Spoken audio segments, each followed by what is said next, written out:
D'immigrés tracent leur route avec succès. L'un de leurs parents au moins est né à l'étranger et aujourd'hui cette génération est de plus en plus instruite. 38% des enfants d'immigrés sont diplômés du supérieur, contre seulement 33% des immigrés de première génération.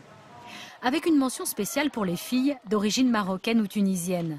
À niveau social égal, elles réussissent mieux au bac que la moyenne des filles françaises. Mais l'étude de l'INSEE révèle aussi de grandes disparités en fonction des pays d'origine.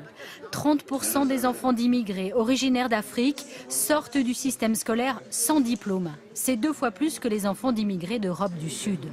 Résultat, 29% des enfants d'immigrés d'Afrique sont au chômage, un taux qui tombe à 11% pour les immigrés originaires d'Europe du Sud. Mais que leurs parents viennent d'Europe, d'Afrique noire ou du Maghreb, ils ont un sentiment d'appartenance bien ancré.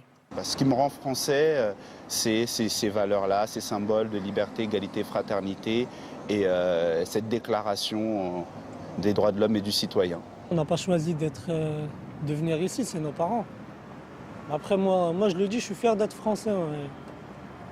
Mais si 90% d'entre eux ont le sentiment d'être français, seuls 67% ont le sentiment d'être vus comme français. Autrement dit, ils sont encore nombreux à se sentir discriminés.